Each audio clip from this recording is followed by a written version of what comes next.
আসসালামু আলাইকুম। Future learning স্কুলে তোমাদেরকে স্বাগতম। আজকে আমরা নবম দশম শ্রেণীর রসায়নের তৃতীয় অধ্যায় পদার্থের গঠন অধ্যায় নিয়ে আলোচনা করব। তো কৌতূহল মানুষের সবসময় চিন্তা হয় যে আমাদের আশেপাশে যত পদার্থ আছে এগুলো কি দিয়ে তৈরি। মানুষ সবসময় ভাবতে চায় যে আমাদের আশেপাশে যা কিছু আছে এগুলো কি দিয়ে তৈরি। তো আগেকার যুগের মানুষের মধ্যেও এমন একটা ধারণা আসছে যে আমরা আমাদের আশেপাশের চারপাশের যে সমস্ত বস্তুগুলো এগুলো কি দিয়ে তৈরি, বা আমাদের শরীর কি দিয়ে তৈরি। তখন আগেকার দার্শনিকরাও এগুলো ভাবতে শুরু করছেন। তো গ্রিক দার্শনিকরা তখন ভাবতো আগুন, মাটি, পানি, বাতাস এগুলো হলো মৌলিক পদার্থ। আর পৃথিবীতে আমাদের চারপাশে যত পদার্থ আছে সব কিছু হলো এই চারটা পদার্থ দ্বারা তৈরি, অর্থাৎ যৌগিক পদার্থ। আর আগুন, মাটি, পানি, বাতাস এগুলো হলো মৌলিক পদার্থ। আর অন্য যত পদার্থ আছে এগুলো হলো যৌগিক পদার্থ বা এগুলোর সমন্বয়ে গঠিত। তো সর্বপ্রথম গ্রিক দার্শনিক ডেমোক্রিটাস, এটা এমসিকিউর জন্য ইম্পর্টেন্ট। গ্রিক দার্শনিক ডেমোক্রিটাস উনি এই সম্পর্কে সর্বপ্রথম ধারণা দেন। উনি বলেন প্রত্যেক পদার্থের একটা একক আছে। প্রত্যেক পদার্থের একটা কি আছে? একক আছে। এবং এটা ক্ষুদ্রতম একক, এত ক্ষুদ্র যে এটাকে আর কি করা যায় না, ভাঙা যায় না, বিশ্লেষণ করা যায় না।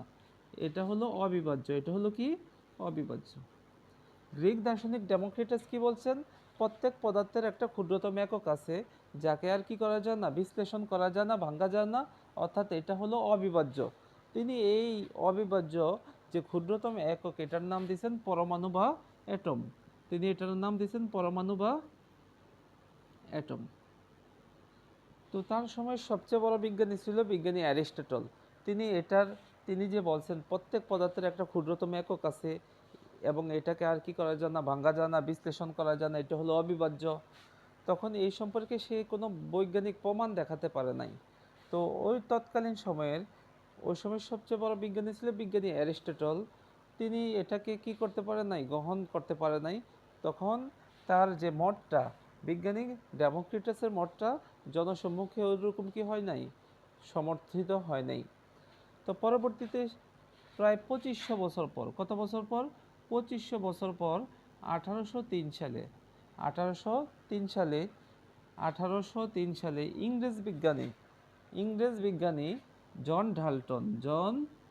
ডাল্টন উনি কিছু পরীক্ষা নিরীক্ষা করে প্রাপ্ত ফলাফলের উপর ভিত্তি করে তিনি আবার গ্রিক দার্শনিক ডেমোক্রিটাস যে মত দিয়েছেন ওটার মতো একটা কি দিয়েছেন, মত দিয়েছেন।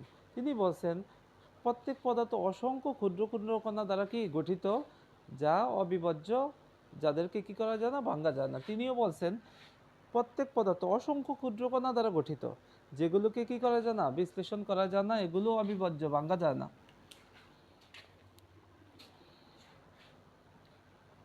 তো তিনি যেহেতু প্রথম গ্রিক দার্শনিক ডেমোক্রিটাস অবিভাজ্য বলছেন, তার সম্মানার্থে তিনি এই যে পরমাণুর নাম দিয়েছেন, তিনিও এটার নাম দিয়েছেন কি, অ্যাটম। তিনিও এটার নাম দিয়েছেন অ্যাটম। অ্যাটম অর্থ পরমাণু।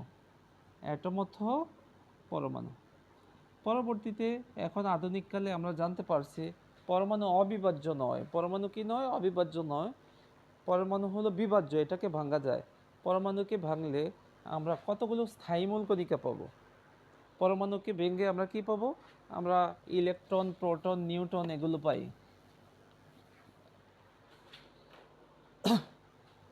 পরমাণু এখন কি হয়েছে? পরমাণু অবিভাজ্য নয়, এটা বিভাজ্য। এটাকে ভাঙলে আমরা কি পাবো? পরমাণুকে ভাঙলে আমরা ইলেকট্রন পাবো, প্রোটন পাবো, 3 নম্বর হলো নিউট্রন পাবো। এগুলো হলো পরমাণুর স্থায়ী মূল কণিকা। অর্থাৎ এই মূল কণিকাগুলো পরমাণুর ভিতরে সব সময় থাকে। আবার কিছু আছে অস্থায়ী মূল কণিকা, অর্থাৎ কখনো থাকে কখনো থাকে না। এগুলো হলো অস্থায়ী মূল কণিকাগুলো হলো ম্যাসন,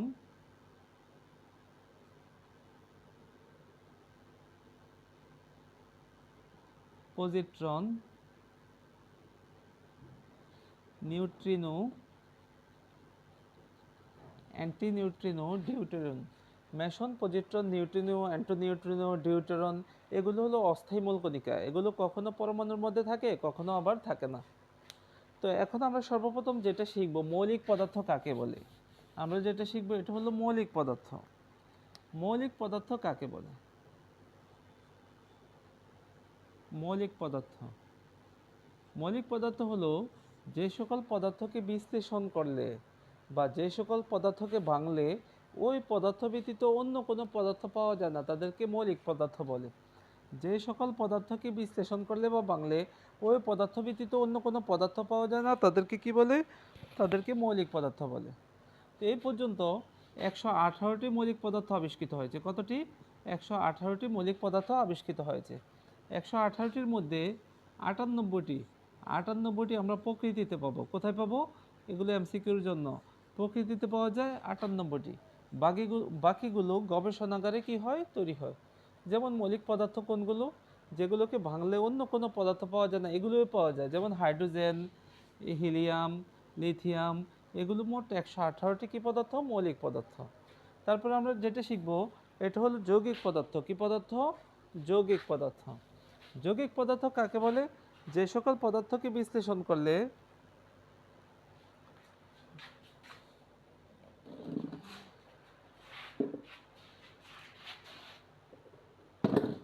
যৌগিক পদার্থ কাকে বলে? যে সকল পদার্থকে বিশ্লেষণ করলে ওই পদার্থ ব্যতীত অন্য পদার্থ পাওয়া যায়। অর্থাৎ যে সকল পদার্থকে বিশ্লেষণ করলে দুই বা ততোধিক মৌলিক পদার্থ পাওয়া যায় তাদেরকে যৌগিক পদার্থ বলে। তাদেরকে কি বলে? যৌগিক পদার্থ বলে। যেমন H2O, পানি। পানি একটা কি পদার্থ? যৌগিক পদার্থ। পানির ভিতরে দুইটা হাইড্রোজেন, পানির অণুগুলোকে যখন বিশ্লেষণ করব এর মধ্যে দুইটা হাইড্রোজেন একটা অক্সিজেন পাওয়া যায়। এখানে পানির অণুর মধ্যে হাইড্রোজেন এবং অক্সিজেনের অনুপাত 2:1, অর্থাৎ হাইড্রোজেন দুইটা, অক্সিজেন কয়টা? একটা। তো দেখা যায় যে সকল পদার্থকে বিশ্লেষণ করলে দুই বা ততোধিক মৌলিক পদার্থ পাওয়া যায় তাদেরকে কি বলে? যৌগিক পদার্থ বলে। পানি একটা যৌগিক পদার্থ। পানি একটা কি? যৌগিক পদার্থ। MgCl2, magnesium, magnesium chloride. এখানে একটা ম্যাগনেসিয়াম, দুইটা ক্লোরাইড। এখানে ম্যাগনেসিয়াম আর ক্লোরাইডের অনুপাত হলো 1:2। ম্যাগনেসিয়াম একটা হলে ক্লোরিন কয়টা হয়? দুইটা হয়। এটা একটা যৌগিক পদার্থ। অর্থাৎ যে সকল পদার্থকে বিশ্লেষণ করলে দুই বা ততোধিক মৌলিক পদার্থ পাওয়া যায়, যেখানে দুই বা ততোধিক মৌলিক পদার্থ পাওয়া গেলে তাদেরকে আমরা কি বলবো? যৌগিক পদার্থ বলবো। তারপরে আমরা যেটা শিখবো পরমাণু। পরমাণু কি? পরমাণু মৌলিক পদার্থের ক্ষুদ্রতম কণাকে কি বলে? পরমাণু হলো মৌলিক পদার্থের ক্ষুদ্রতম কণা। মৌলিক পদার্থের ক্ষুদ্রতম কণাকে কি বলে? পরমাণু বলে। যার মধ্যে মৌলের গুণাগুণ বিদ্যমান থাকবে। পরমাণু হলো কি পদার্থের? মৌলিক পদার্থের ক্ষুদ্রতম কণা। মৌলিক পদার্থের ক্ষুদ্রতম কণাকে পরমাণু বলে, যার মধ্যে মৌলের ধর্ম কি থাকবে? বিরাজমান থাকবে। এমসিকিউ এটা এটা 1 নম্বর প্রশ্নে আসতে পারে, অর্থাৎ ক নম্বর প্রশ্নে সৃজনশীলের কত আসতে পারে। তারপরে অণু। অণু কাকে বলে? দুই বা ততোধিক পরমাণু মিলে যে পদার্থ গঠিত হয় তাই হলো অণু। ধরো পরমাণু, হাইড্রোজেন এটা একটা পরমাণু, এটা হলো অক্সিজেনের পরমাণু, হিলিয়াম পরমাণু। কিন্তু দুইটা হাইড্রোজেন যখন একত্রিত হয় তখন এটা হয় অণু। দুইটা অক্সিজেন যখন একত্রিত হয় এটা হলো অণু। দুইটা ক্লোরিন একসাথে হলে এটা হয়ে যায় অণু। অর্থাৎ একটা আলাদা আলাদা থাকলে এগুলো হলো পরমাণু। আর দুই বা ততোধিক পরমাণু যখন একত্রিত হয় তখন এটা কি গঠন করে? অণু গঠন করে। যেমন এটা হাইড্রোজেন অণু, অক্সিজেন অণু, ক্লোরিন অণু। আরেকটা জিনিস, পরীক্ষা যদি এমসিকিউ আসতে পারে, গ্যাসের অণুসমূহ কয় পারমাণবিক? আমরা জানি গ্যাসের অণুসমূহ দ্বিপারমাণবিক। কত পারমাণবিক?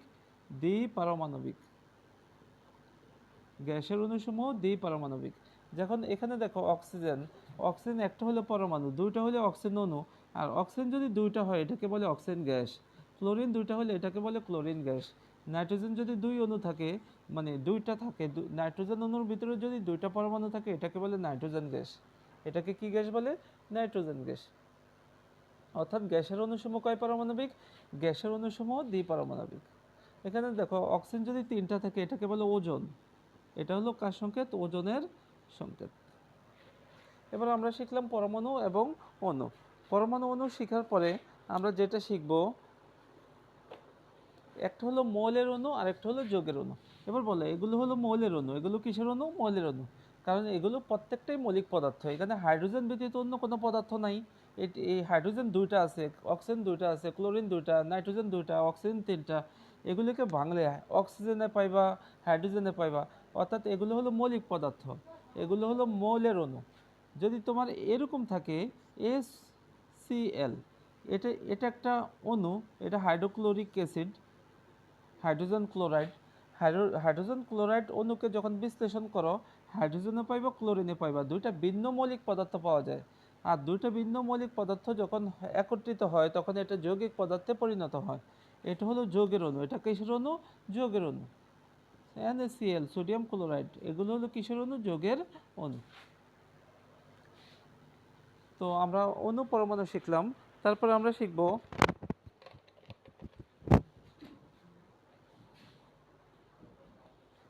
প্রতীক। শিখব আমরা আমরা কি শিখব? আমরা শিখব প্রতীক। প্রতীক পরীক্ষায় ক নম্বরে আসে? প্রতীক কাকে বলে? কোন মৌলের ইংরেজি বা ল্যাটিন নামের, কোন মৌলের ইংরেজি বা ল্যাটিন নামের সংক্ষিপ্ত রূপকে কি বলে? কোন মৌলের ইংরেজি বা ল্যাটিন নামের সংক্ষিপ্ত রূপকে প্রতীক বলে। যেমন হাইড্রোজেন, হাইড্রোজেনের প্রতীক হলো S। হিলিয়াম, হিলিয়ামের প্রতীক হলো Ag। কোন মৌলের ইংরেজি বা ল্যাটিন নামের সংক্ষিপ্ত রূপকে কি বলে? প্রতীক বলে। তো এখানে দেখো হাইড্রোজেন এটা পূর্ণ নাম, হিলিয়াম পূর্ণ নাম।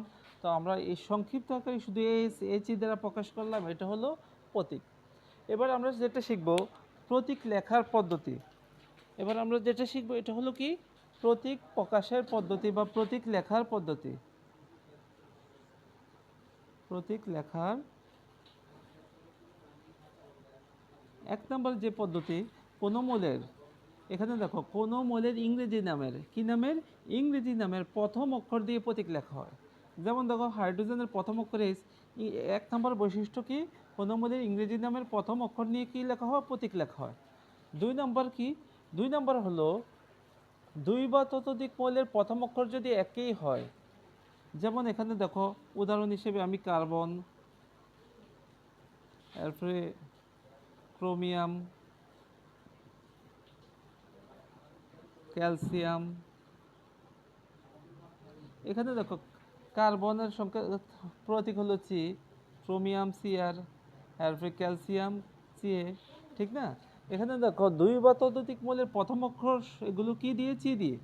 দুই বা ততোধিক মৌলের প্রথম অক্ষর যদি একই হয় তাহলে যে কোনো একটির ক্ষেত্রে মৌলের প্রথম অক্ষর নিয়ে প্রকাশ করা হয়, আর বাকিগুলোর ক্ষেত্রে দুইটা অক্ষর নিয়ে। কয়টা অক্ষর নিয়ে? প্রথম অক্ষর বড় হাতের, আর এটার পাশে যে অক্ষরগুলো এগুলো হলো ছোট হাতের অক্ষর নিয়ে। প্রথমটা বড় হাতের, দ্বিতীয়টা কি? ছোট হাতের বর্ণ বা অক্ষর নিয়ে তারপর মৌলের প্রতীককে কী করা হয়? প্রকাশ করা হয়। আবার কিছু মৌলের প্রতীক আসে ল্যাটিন নাম থেকে, যেমন সোডিয়াম।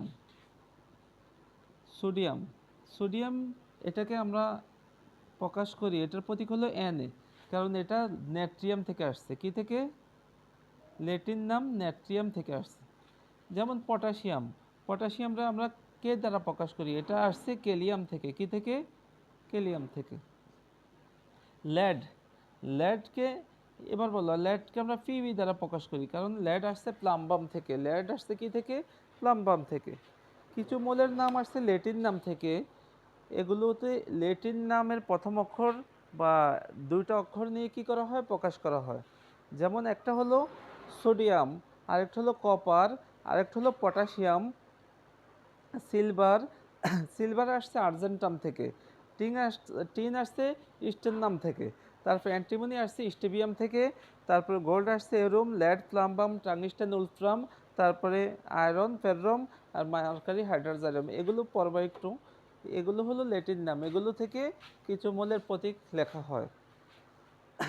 তারপর আমরা শিখব সংকেত। সংকেত কাকে বলে? তারপর আমরা কি শিখব? সংকেত।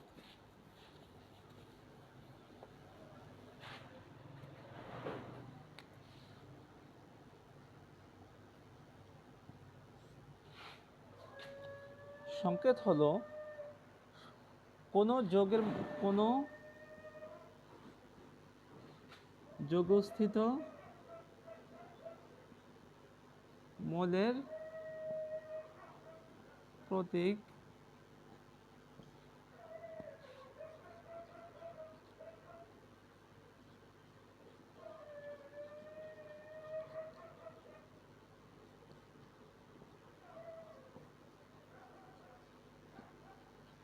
কোনো যোগস্থিত মৌলের প্রতীক ও সংখ্যা প্রকাশকে সংকেত বলে। অর্থাৎ কোনো যোগের মধ্যে অবস্থিত যে মৌলগুলো আছে, যেমন H2SO4, এটা হলো সালফিউরিক অ্যাসিডের সংকেত।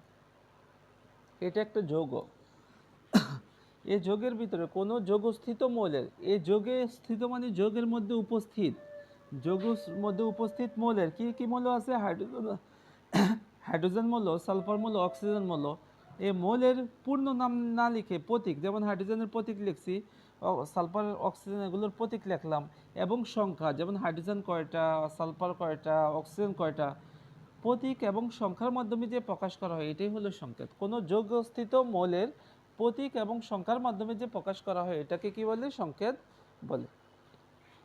এটা হলো কি? সংকেত। যেমন হাইড্রোক্লোরিক অ্যাসিডের সংকেত HCl, নাইট্রিক অ্যাসিডের সংকেত SaNO3, এগুলো হলো কি? সংকেত। এবার আমরা শিখব পরমাণুর সাংগঠনিক কণা। তারপর টপিকস আমাদের কি? পরমাণুর সাংগঠনিক কণা। পরমাণুর সাংগঠনিক কণা বা পরমাণুর মূল কণিকা সমূহ। পরমাণুর মূল কণিকা তিনটি। মূল কণিকা কয়টি? তিনটি, ইলেকট্রন, প্রোটন, নিউট্রন। এবার আমরা এগুলো সম্পর্কে শিখব। এই পরমাণু, এটা একটা পরমাণু। পরমাণুর কেন্দ্র, পরমাণুর কেন্দ্রটা কি? কোনো পরমাণুর সমস্ত ভর কোথায় কাজ করে? আমরা জানি এই একটা পরমাণু, পরমাণুর মোট ভর, এটা টোটাল ভরটা, ভরকে কি দ্বারা প্রকাশ করে? এম দ্বারা। এই টোটাল ভরটা কোথায় কাজ করবে? কেন্দ্রে কাজ করবে। এবং কেন্দ্রে ধনাত্মক চার্জ থাকে। কি চার্জ থাকে? ধনাত্মক চার্জ বাই প্রোটন। কোনো পরমাণুর মোট ভর এবং ধনাত্মক চার্জ মিলে যেই ক্ষেত্র তৈরি করে এটাকে নিউক্লিয়াস বলে। এটাকে কি বলে? নিউক্লিয়াস বলে।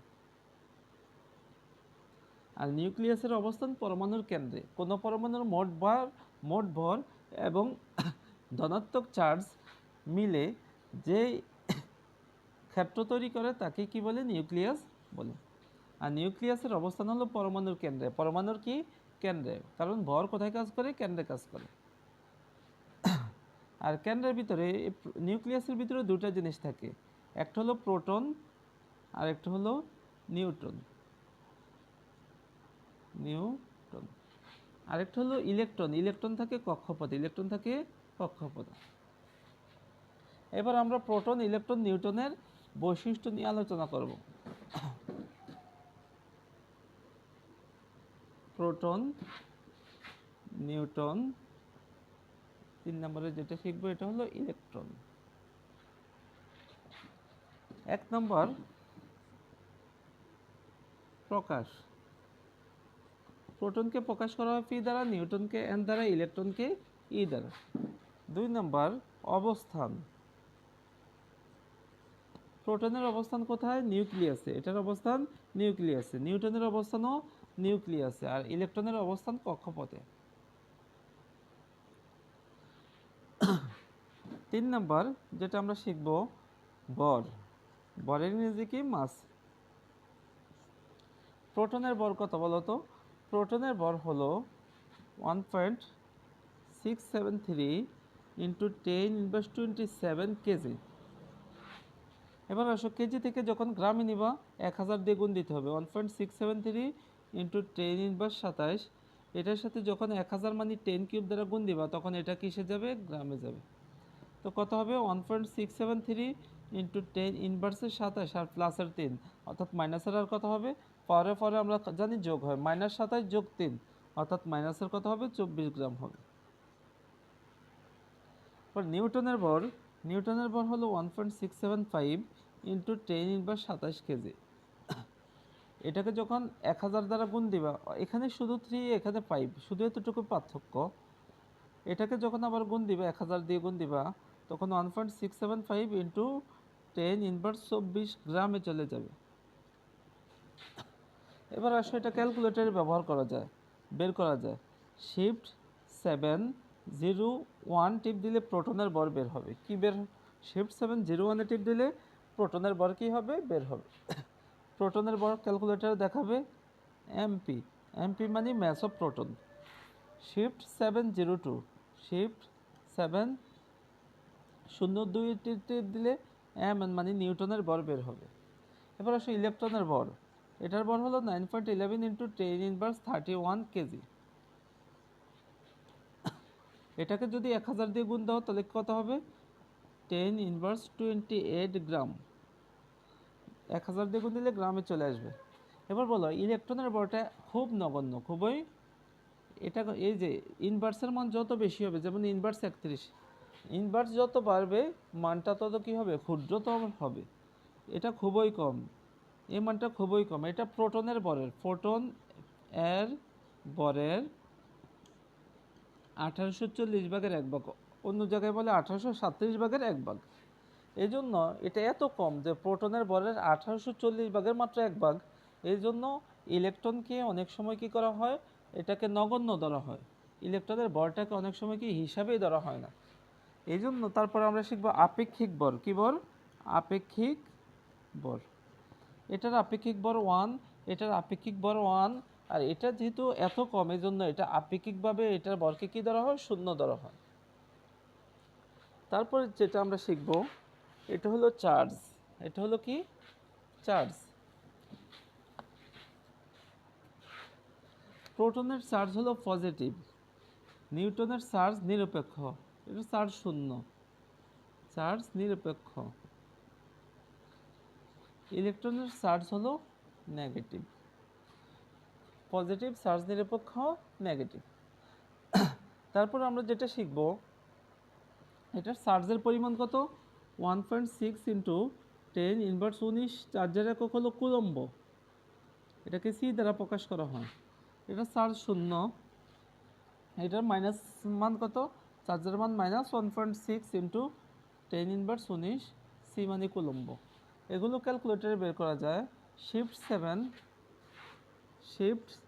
723 দিলে আমাদের চার্জার প্রোটনের চার্জ এবং ইলেকট্রনের চার্জের মান কি হবে, বের হবে। প্রোটনের চার্জ এবং ইলেকট্রনের চার্জের মান কি হবে, বের হবে। প্রোটনের ক্ষেত্রে পজিটিভ, ইলেকট্রনের ক্ষেত্রে নেগেটিভ। আরেকটা জিনিস, এই যে এখানে নিউটনের ভর, ইলেকট্রনের ভর, এটাও বের করা যায় শিফট 703, শিফট 703।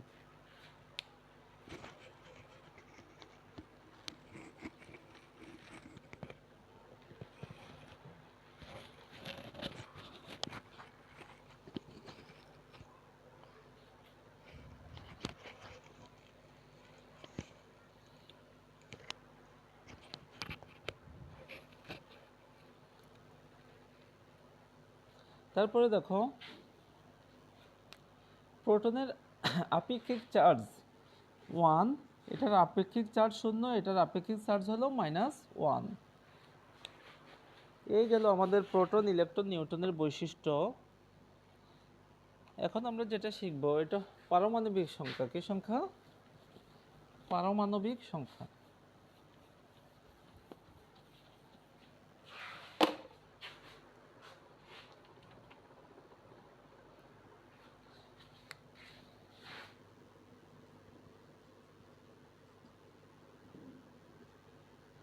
পারমাণবিক সংখ্যা কাকে বলে, কোনো মোলের নিউক্লিয়াসে উপস্থিত প্রোটন সংখ্যাকে কি বলে, পারমাণবিক সংখ্যা বলে। কোন একটা মোলের, এখানে নিউক্লিয়াসের ভিতরে কি আছে, প্রোটন আছে, কোনো মোলের নিউক্লিয়াসে উপস্থিত যে প্রোটন সংখ্যা তাই হলো কি, পারমাণবিক সংখ্যা। এখানে নিউক্লিয়াসে প্রোটন যদি 5টা থাকে এটার পারমাণবিক সংখ্যা 5, প্রোটন যদি 10 থাকে পারমাণবিক সংখ্যা কত, 10। পারমাণবিক সংখ্যার এটা ইম্পর্টেন্ট ক নাম্বারের জন্য, যে পারমাণবিক সংখ্যা কাকে বলে, কোনো একটা মোলের নিউক্লিয়াসে উপস্থিত, কোথায় উপস্থিত, নিউক্লিয়াসে উপস্থিত এই যে প্রোটন সংখ্যাটাকেই কি বলে, পারমাণবিক সংখ্যা বলে। পারমাণবিক সংখ্যাকে জ্যাড দ্বারা প্রকাশ করা হয়, কি দ্বারা, যেমন হাইড্রোজেনের পারমাণবিক সংখ্যা 1, হিলিয়ামের 2, ঠিক না। অর্থাৎ পারমাণবিক সংখ্যা আর প্রোটন সংখ্যা সমান। প্রোটন সংখ্যাকে কি বলে, পারমাণবিক সংখ্যা বলে। তাহলে বোঝা যায় পারমাণবিক সংখ্যা সমান সমান প্রোটন সংখ্যা। কোন মোলের নিউক্লিয়াসে উপস্থিত প্রোটন সংখ্যাকে পারমাণবিক সংখ্যা বলে, অর্থাৎ প্রোটন সংখ্যা এবং পারমাণবিক সংখ্যা কি সমান। এটাকে জেড দ্বারা প্রকাশ করা হয়। কি দ্বারা প্রকাশ করা হয়? জেড দ্বারা প্রকাশ করা হয়। আবার আমরা জানি কোনো মৌলের নিউক্লিয়াসে যতটা ধনাত্মকধর্মী প্রোটন থাকে, নিউক্লিয়াসের বাহিরে নিউক্লিয়াসের বাহিরে কক্ষপথে ততটা ঋণাত্মকধর্মী ইলেকট্রন থাকে। অর্থাৎ পারমাণবিক সংখ্যা প্রোটন সংখ্যা সমান, প্রোটন সংখ্যা ইলেকট্রন সংখ্যা সমান। পারমাণবিক সংখ্যা প্রোটন সংখ্যা সমান, প্রোটন সংখ্যা ইলেকট্রন সংখ্যা সমান। বাদ থাকে কি বলতো? নিউটন। নিউটন কখনো সমান হয়, কখনো কম বেশ হয়। পারমাণবিক সংখ্যাকে প্রোটন সংখ্যা প্রোটন সংখ্যা সমান, যেহেতু প্রোটন সংখ্যাকে পারমাণবিক সংখ্যা বলে। আবার প্রোটন ইলেকট্রনের সমান। কোনো মৌলের ভিতরে যতটা ধনাত্মক প্রোটন থাকে ততটা ঋণাত্মক ইলেকট্রন থাকে, দুইটা সমান হয়। দুটা কি হয়? আর নিউটন সংখ্যা কখনো সমান হয়, কখনো কম বেশ হয়।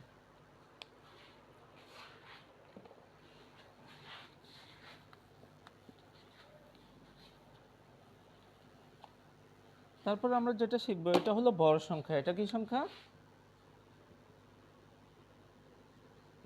ভর সংখ্যা। আমরা জানি কোনো পরমাণুর মোট ভর কোথায় কাজ করে? কেন্দ্রে কাজ করে। কেন্দ্রের ভিতরে কি থাকে? প্রোটন আর নিউট্রন। আর ইলেকট্রন, এটার ভর একবারেই কম, অনেক সময় নগণ্য ধরা হয়। অর্থাৎ ভর সংখ্যাকে এই দ্বারা প্রকাশ করা হয়, ভর সংখ্যা সমান সমান প্রোটন সংখ্যা। যেহেতু ভরটা কেন্দ্রে কাজ করে, কেন্দ্রে থাকে প্রোটন আর নিউট্রন, প্রোটন সংখ্যা এবং নিউট্রন সংখ্যার সমষ্টিকে ভর সংখ্যা বলে। ভর সংখ্যার অন্য ভাষায় বলে নিউক্লিয়ন সংখ্যা। পরীক্ষা যদি বলে নিউক্লিয়ন সংখ্যা কাকে বলে? কোনো পরমাণুর নিউক্লিয়াসে উপস্থিত প্রোটন সংখ্যা নিউট্রন সংখ্যার সমষ্টিকে, যোগফলকে ভর সংখ্যা বা নিউক্লিয়ন সংখ্যা বলে।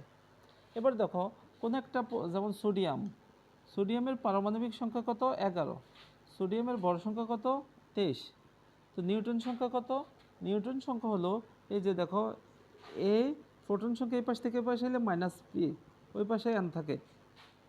টোটাল ভর সংখ্যা থেকে প্রোটন সংখ্যা যদি বাদ দেওয়া হয় তাহলে নিউট্রন সংখ্যা পাওয়া যায়। এটার ভর সংখ্যা কত? 23।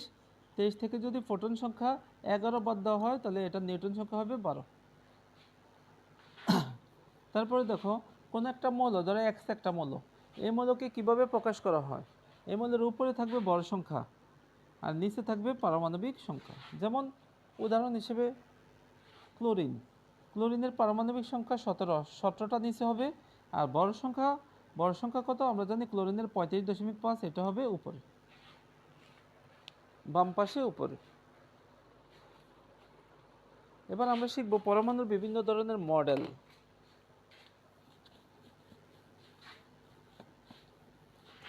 পরমাণুর মডেল। পরমাণু সম্পর্কে প্রথম যে ধারণা দিয়েছেন বিজ্ঞানী ইলেকট্রন সম্পর্কে 1897 সালে বিজ্ঞানী জে জে থমসন, উনি কি বলেন? উনি প্রথমে ধারণা দিয়েছেন পরমাণু পায়েসের মধ্যে যেমন কিসমিসগুলো এভাবে ছড়িয়ে ছিটিয়ে থাকে, পায়েসের মধ্যে কিসমিসগুলো যেভাবে ছড়িয়ে ছিটিয়ে থাকে, পরমাণুর মধ্যে ইলেকট্রনগুলো এভাবে ছড়িয়ে ছিটিয়ে থাকে। এই জন্য তার মডেলকে প্লাম পুডিং মডেল বলা হয়। তো পরবর্তীতে তার এটা গ্রহণযোগ্যতা পায় নাই। বিভিন্ন ধরনের মডেল আছে, তার মধ্যে 1911 সালে বিজ্ঞানী আর্নেস্ট রাদারফোর্ড উনি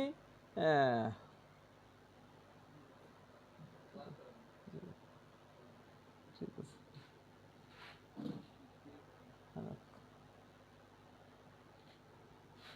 1897 সালে বিজ্ঞানী জে জে থমসন উনি পরমাণুর মডেল সম্পর্কে একটা ধারণা দিলেন।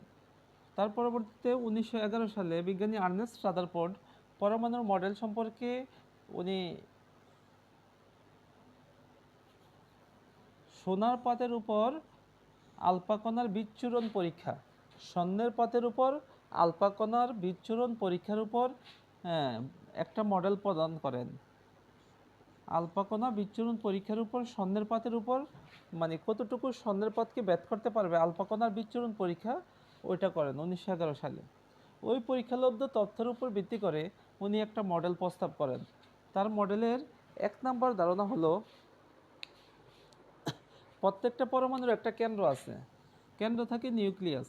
এই নিউক্লিয়াসের বাইরের বেশিরভাগ জায়গাগুলো কি ফাঁকা, এটা হলো তার 1 নম্বর মডেল। আর কোনো পরমাণুর মোট ভর কোথায় কাজ করে, কেন্দ্রে কাজ করে, যেগুলো আমরা আগে শিখছি। এটা কে আবিষ্কার করেন? বিজ্ঞানী আর্নেস্ট রাদারফোর্ড। তারপরে বলছে নিউক্লিয়াস অত্যন্ত ক্ষুদ্র, নিউক্লিয়াস অত্যন্ত ক্ষুদ্র। নিউক্লিয়াসের বাইরে,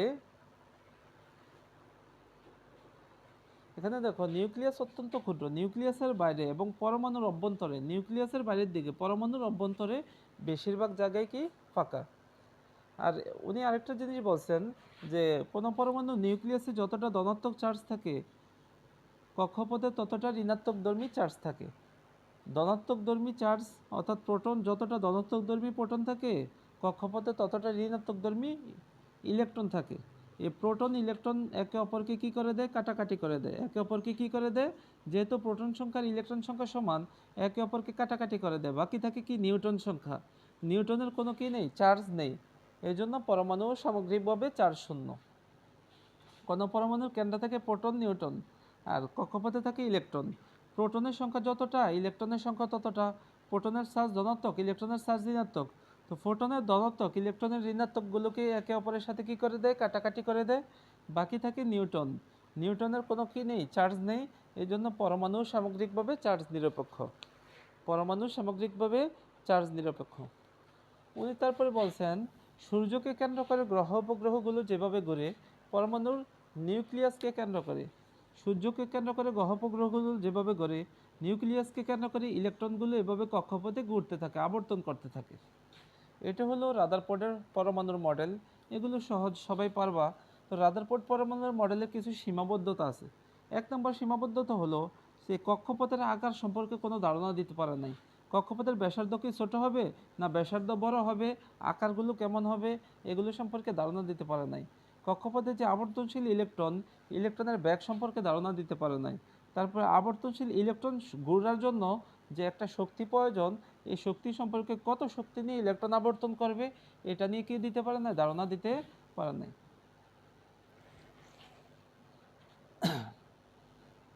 তারপরে আরেকটা সীমাবদ্ধতা হলো তিনি যেহেতু পরমাণুর ভিতরে চার্জ আছে, পরমাণুর কেন্দ্রে প্রোটন, প্রোটনের চার্জ ধনাত্মক, ইলেকট্রনের চার্জ ঋণাত্মক, এগুলোর চার্জ আছে, কিন্তু সৌরজগতের তো কোনো চার্জ নেই। চার্জহীন কোনো কিছুর সাথে চার্জযুক্ত কোনো কিছুর কি হয় না? তুলনা হয় না। রাদারফোর্ডের কয়েকটা কি আছে? সীমাবদ্ধতা আছে।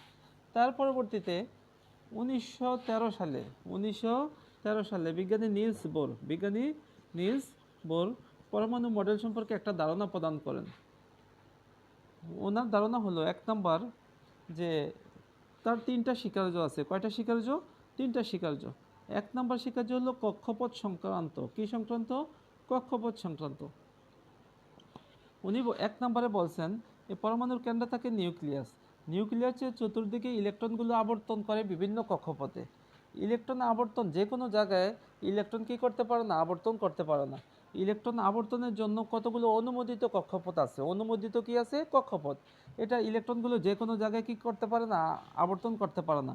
ইলেকট্রন আবর্তনের জন্য নির্দিষ্ট কতগুলো অনুমোদিত কক্ষপথ থাকবে। কি থাকবে? অনুমোদিত কক্ষপথগুলো ইলেকট্রন আবর্তন করবে। এই অনুমোদিত কক্ষপথগুলো যেটাকে অরবিট বলে। কি বলে? অরবিট বলে। তো পরীক্ষা যদি আসে অরবিট কাকে বলে? যে সকল নিউক্লিয়াসকে কেন্দ্র করে ইলেকট্রনগুলো যে সকল স্থির কক্ষপথে, নির্দিষ্ট স্থির কতগুলো কক্ষপথে ইলেকট্রনগুলো আবর্তন করে, এই কক্ষপথগুলোকে অরবিট বলা হয়।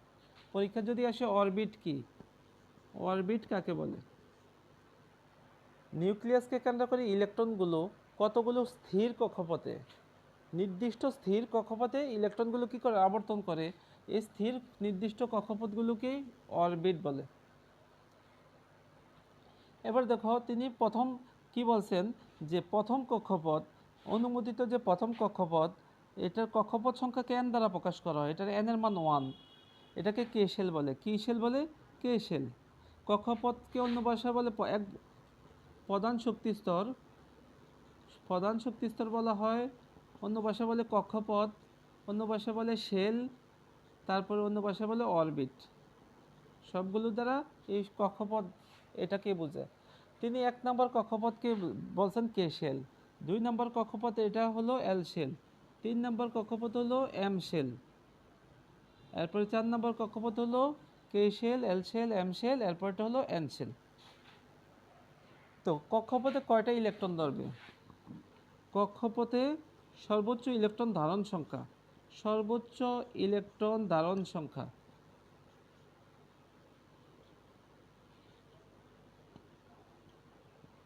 এটা সূত্র হলো 2n স্কয়ার, 2n স্কয়ার। এবার বলো n এর মান যদি 1 হয়, প্রথম কক্ষপথ মানে কে শেল, কে শেলে কয়টা ইলেকট্রন ধরবে? 2 ইন্টু n এর মান 1 বসালে 1 স্কয়ার, 1 স্কয়ার মান 1, 2 একে 2টি। দ্বিতীয় কক্ষপথ, দ্বিতীয় কক্ষপথে এই যে এল শেল, এখানে n এর মান 2। এবার বলো n এর এখানে যদি 2 বসাও, 2 স্কয়ার, 2 স্কয়ার মান 4, 4 দুগুণে কত? 8টি। অর্থাৎ দ্বিতীয় কক্ষপথে, প্রথম কক্ষপথে 2টা, দ্বিতীয় কক্ষপথে সর্বোচ্চ কয়টা ইলেকট্রন বসতে পারবে? 8টা ইলেকট্রন।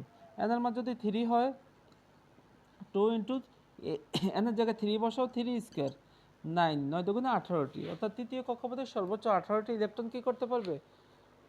18টি ইলেকট্রন হবে। এটা হলো তার 1 নাম্বার স্বীকার্য, K shell, L shell, M shell, N shell. আর সূত্রটা কি? 2n square. এখান থেকে এমসিকিউ আসতে পারে, এখান থেকে একটা কি আসতে পারে? এমসিকিউ আসার সম্ভাবনা যে কোনো এক বোর্ডে আছে।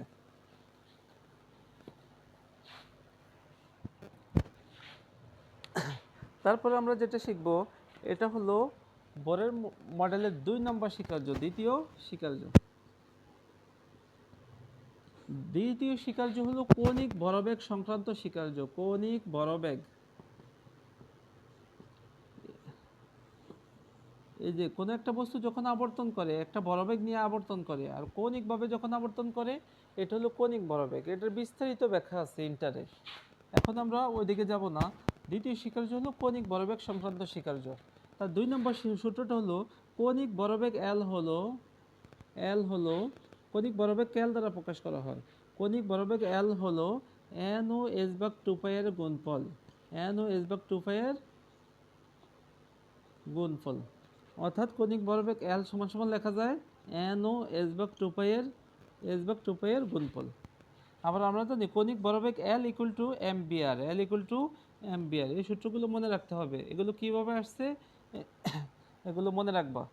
কৌণিক ভরবেগ এল হলো এন ও এস ভাগ 2 পাই এর গুণফল, L equal to ampere, N S ভাগ 2 পাই। এবার বলো এম কি? এম হলো ইলেকট্রনের ভর, এম হলো ইলেকট্রন, ইলেকট্রন এর ভর। এই সূত্রের ম্যাথ ইম্পর্টেন্ট, এই সূত্র থেকে ম্যাথ আসতে পারে।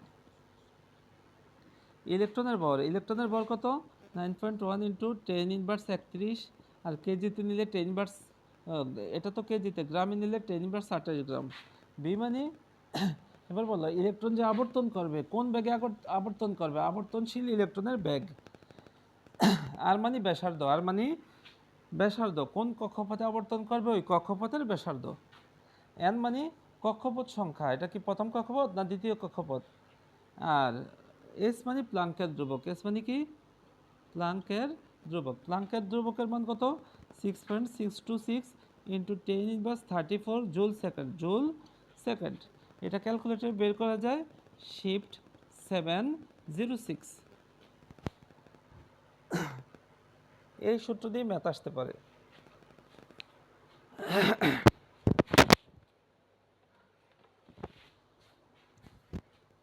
এটা হলো দ্বিতীয় স্বীকার্য। কয় নম্বর স্বীকার্য? দ্বিতীয় স্বীকার্য। তারপর তৃতীয় স্বীকার্য, তৃতীয় স্বীকার্য হলো কোনো নির্দিষ্ট কক্ষপথে যখন ইলেকট্রন আবর্তন করবে তখন শক্তি কি করবে না? শোষণও করবে না, শক্তি বিকিরণও করবে না। কিন্তু ইলেকট্রন যখন কোনো শক্তি, এক শক্তি স্তর থেকে অপর শক্তি স্তরে যায়, তখন শক্তির শোষণ ঘটে, শক্তির কি ঘটে? বিকিরণ ঘটে। এটা হলো 1 নম্বর শক্তি স্তর। এই শক্তি স্তরের শক্তিকে ধরলাম E1, আর এই কক্ষপথের শক্তিকে ধরলাম E2। যখন নিম্ন শক্তি স্তর থেকে উচ্চ শক্তি স্তরে ইলেকট্রন যায় তখন শক্তির শোষণ ঘটে, শক্তির কি ঘটে? শোষণ ঘটে। আবার যখন 2 নাম্বার থেকে, যখন নিম্ন শক্তি স্তর থেকে, অর্থাৎ উচ্চ শক্তি স্তর থেকে যখন নিম্ন শক্তি স্তরে ইলেকট্রন সরবরাহ হয়, এটাকে শক্তির বিকিরণ বলে। এখানে বিকিরণ ঘটে। নিজ কক্ষপথে ইলেকট্রন গড়লে শক্তির শোষণও ঘটে না, বিকিরণও ঘটে না।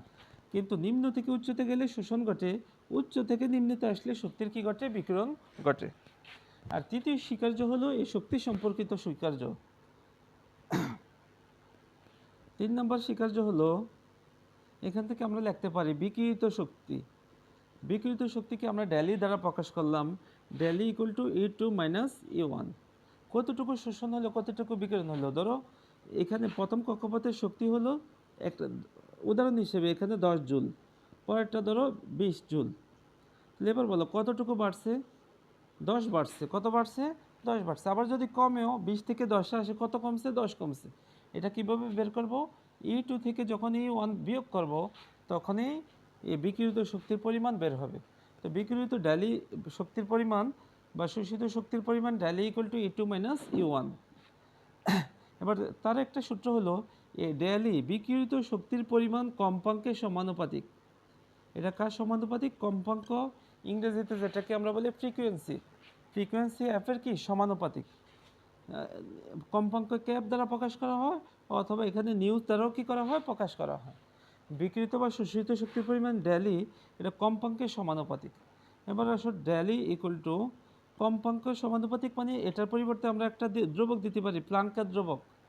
সমানুপাতিক উঠে সমান দিলে একটা ধ্রুবক আসে, প্লাঙ্কের ধ্রুবক নিউর নিউ। বুঝছো?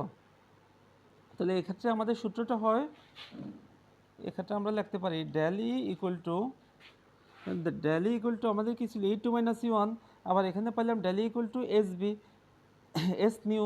তাহলে এখান থেকে আমরা লিখতে পারি E2 minus E1 equal to S new. A daily বিকৃত শক্তির পরিমাণ 2 নম্বর থেকে 1 নম্বরটা বিয়োগ, আবার ডেলি ইকুয়াল টু SB। যেহেতু এটা ডেলির মান, এটা কি ডেলির মান, তো E2 minus E1 equal to S new. এবার আসো আমরা জানি, আমরা ফিজিক্সের ভিতরে সপ্তম অধ্যায় শিখছি B equal to F lambda, B equal to F lambda. এখানে আলোর বেগ, এটাও মানে সাধারণ বেগ, আর সি মানে আলোর বেগ। সি মানে কি বেগ? আলোর বেগ। C equal to F lambda. এখান থেকে এফ সমান সমান কি লেখা যায় বলো তো? এফ সমান সমান সি বাই ল্যামডা গুণাকারে আছে, এ পাশে আসলে কি হবে? ভাগ হবে, ল্যামডা ভাগ হবে। এবার বলো কম্পাঙ্ক এফ এর পরিবর্তে এফকে আমরা এখানে কি দ্বারা প্রকাশ করছি? এফ দ্বারাও প্রকাশ করা যাবে, নিউ দ্বারাও প্রকাশ করা যাবে। Nu equal to C by lambda. অতএব E2 minus E1 equal to S C by lambda.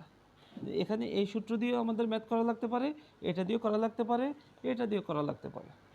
এখানে 3টে সূত্র। এখান থেকেও ম্যাথ আসার সম্ভাবনা আছে, বা সংক্ষিপ্ত আসতে পারে, বা MCQ আসতে পারে।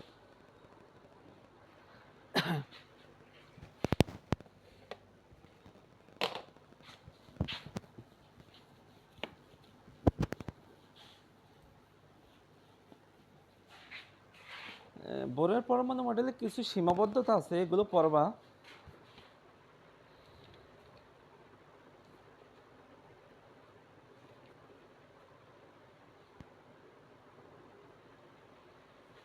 এবার আমরা শিখব অরবিটাল,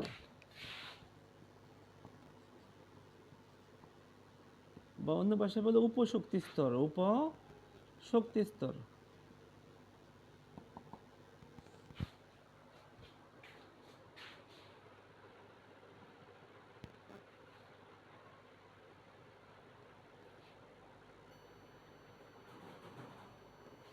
অরবিটাল, অরবিটাল মানে কি? উপশক্তি স্তর।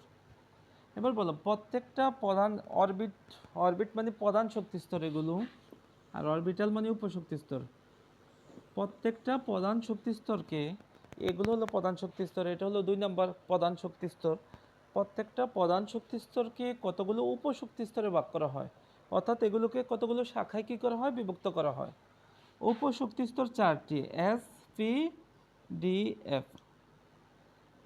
এস এর পূর্ণরূপ হলো শার্প, পি মানে ফান্ডামেন্টালস, সরি, এস মানে শার্প, পি মানে প্রিন্সিপাল, ডি মানে ডিফিউজ, এফ মানে fundamentals. Sharp, principal, diffuse, fundamentals, এগুলো নোট করবা। এই 4টা আমাদের উপশক্তি স্তর। উপশক্তি স্তরকে এসপিডিএফ দ্বারা কি করা হয়? প্রকাশ করা হয়। উপশক্তি স্তর কয়টি? 4টি, SPDF, sharp, principal, diffuse, fundamentals. এখানে দেখো উপশক্তি স্তর প্রধান কক্ষপথ, যেমন এটাকে 1 দ্বারা প্রকাশ করা হয়, এটা হলো 2 নম্বর শক্তি স্তর, 2 দ্বারা প্রকাশ করা হয়। উপশক্তি স্তরকে এন দ্বারা না, উপশক্তি স্তরকে স্মল এল দ্বারা প্রকাশ করা হয়। এই এস এর সময় স্মল এল এর মান 0 হলে এটাকে বলে এস অরবিটাল। এল এর মান যদি 1 হয় এটাকে বলে পি অরবিটাল। এল এর মান যদি 2 হয় এটাকে বলে ডি অরবিটাল। এল এর মান 3 হলে এটাকে বলে F orbital. SP DF orbital 4টি, এসপি ডিএফ। 0 হলে এস অরবিটাল, 1 হলে পি অরবিটাল, 2 হলে ডি অরবিটাল, 3 হলে এফ অরবিটাল। এবার আমরা একটা চক শিখব, একটা সারণী শিখব। হ্যাঁ, অরবিটাল কাকে বলে, অরবিটাল কাকে বলে, প্রত্যেকটা উপশক্তি স্তর কাকে বলে, প্রত্যেকটা শক্তি স্তরকে কতগুলো উপশক্তি স্তরে কতগুলো কতগুলো শাখায় বিভক্ত করা হয়, ঠিক না?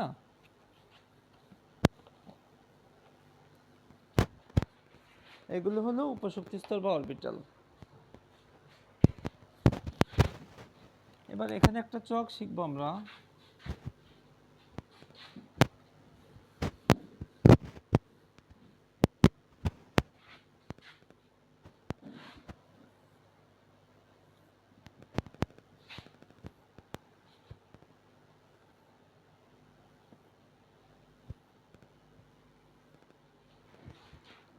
এখানে হলো প্রধান কক্ষপথ, প্রধান কক্ষপথ। এখানে এন এর মান 1, এটাকে বলে কেশিল। এন এর মান 1 হলে কি বলে, কেশিল। এবার বলো প্রধান কক্ষপথকে কি দ্বারা প্রকাশ করে, এন দ্বারা। আর এটা হলো উপশক্তি স্তর। প্রধান কক্ষপথকে এন দ্বারা প্রকাশ করে, উপশক্তি স্তরকে স্মল এল দ্বারা প্রকাশ করা হয়। কি দ্বারা, স্মল এল দ্বারা। এল এর মান 0 থেকে শুরু করে, 0 থেকে শুরু হয়ে n-1 পর্যন্ত, 0 থেকে শুরু হয়ে n-1 পর্যন্ত। এবার বলো এখানে n এর মান কত, 1 না? n এর মান যদি 1 হয়, n এর জায়গায় 1 বসো, 1 থেকে 1 বিয়োগ দিলে 0, অর্থাৎ 0 থেকে 0 পর্যন্ত শুধু 0। একটাকে কি বললাম, এস পি ডিএফ। স্মল এল এর মান যখন 0 সময় হলো এস, এল এর মান 1 হলে পি, 2 হলে ডি, 3 হলে এফ। এখানে স্মল এল এর মান যেহেতু 0 হইলো, শুরু হলো 0 থেকে, আর n-1 1 থেকে 1 বিয়োগ দিলে 0, অর্থাৎ 0 থেকে 0, তাহলে এটা হবে এস অরবিটাল। কি অরবিটাল, এটা হলো অরবিটালের নাম, অরবিটালের নাম। এটা হলো এস অরবিটাল। আর এটা কয় নাম্বার কক্ষপথ, 1 নাম্বার কক্ষপথ, এই জন্য এটাকে প্রকাশ করব 1s দ্বারা, 1s অরবিটাল, 1s অরবিটাল। তারপরে হবে ইলেকট্রন ধারণ সংখ্যা, অরবিটালে ইলেকট্রন ধারণ সংখ্যা, ইলেকট্রন ধারণ সংখ্যা, এটা ইম্পর্টেন্ট। অরবিটালে ইলেকট্রন ধারণ সংখ্যা। এবার বলো কোন একটা অরবিটালে মানে এস অরবিটালে কয়টা ইলেকট্রন ধরবে, এটার একটা সূত্র আছে, 2 × 12 + 1। এখানে দেখো এল এর মান 0 না, এই যে এল এর জায়গায় 0 বসা, 0 দুগুণে 0 যোগ 1, 1, 1 এর সাথে 2 গুণ দিলে 2টি, অর্থাৎ 2টি হবে। এস অরবিটাল, এস এর ক্ষেত্রে মানটা এল এর মান 0, এস এর ক্ষেত্রে এল এর মান যখন 0, এল এর মান 0 বসাইলে অরবিটালে ইলেকট্রন 2টা বসবে। কয়টা বসবে, 2টা বসবে, অর্থাৎ 1s, এস অরবিটালে ইলেকট্রন বসবে 2টা। তো এটাকে আমরা প্রকাশ করব 1s2। আমরা জানি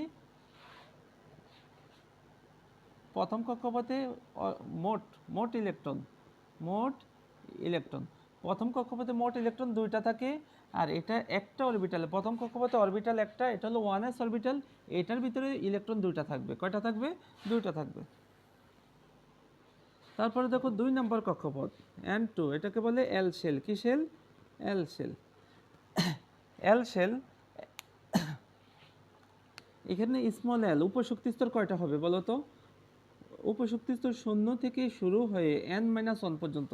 এবার বলো n এর মান এখানে 2 না, n এর জায়গায় 2 বসাও, 2 থেকে 1 বিয়োগ দিলে 1, 2 থেকে 1 বিয়োগ দিলে কত, 1, অর্থাৎ 0 থেকে 1 পর্যন্ত। তাহলে এখানে একটা হবে 0 আর একটা হবে 1, 0 থেকে 1 পর্যন্ত। এবার বলো যখন শূন্য তখন এটাকে আমরা কি বলি, এল এর মান 0 হলে এস অরবিটাল বলি। যেহেতু এটা 2 নম্বর কক্ষপথ, এই জন্য আমরা লিখব 2s। আর একটার ক্ষেত্রে আমরা কি লিখব, 2, যেহেতু 2 নম্বর কক্ষপথ 2, আর এল এর মান যদি 1 হয়, এল এর মান 1 হলে এটাকে বলে পি অরবিটাল, তো এটাকে বলবো 2p। অর্থাৎ 2 নম্বর কক্ষপথে 2টা অরবিটাল, 8টা ইলেকট্রন না, 8টা ইলেকট্রন 2 ভাবে ভাগ হয়, এস অরবিটালে যায়, পি অরবিটালে যায়। আমরা তো জানি এস এর ক্ষেত্রে এই যে এস এর ক্ষেত্রে এল এর মান 0, এল এর মান 0 বসাইলে কয়টি হয়? 2টা হয়। এবার পি এর ক্ষেত্রে এল এর মান 1, এল এর জায়গায় 1 বসাও, 2 একে 2 যোগ 1 3, 3 দুগুণে কয়টি? 6টি। অর্থাৎ এটাকে আমরা লিখব 2s2, 2s2। আর 2p-র উপর কয়টা ইলেকট্রন বসবে? 6টি, 2p6, অর্থাৎ পি এর সাথে 6টা ইলেকট্রন বসতে পারে। তো মোট দেখো 2টার 6টা, দ্বিতীয় কক্ষপথে 2টা অরবিটাল, এস এর ভিতরে 2টা, পি এর ভিতরে 6টা, 2টা মিলে মোট 6, 2 মোট কয়টা ইলেকট্রন? 8টা ইলেকট্রন। এইভাবে ভাগ হয়, 8টা ইলেকট্রন এস এর ভিতরে 2টা যায়, পি এর ভিতরে 6টা প্রবেশ করে। n number n equal two 3, এটা হলো কে শেল, এল শেল, এরপরটা হলো এম শেল। এম শেল, এটার ক্ষেত্রে এল এর মান কত? 0 থেকে এন এর মান 3 বসাও, 3 থেকে 1 বিয়োগ দিলে 2, 0 থেকে 2 পর্যন্ত, অর্থাৎ 0 1 2।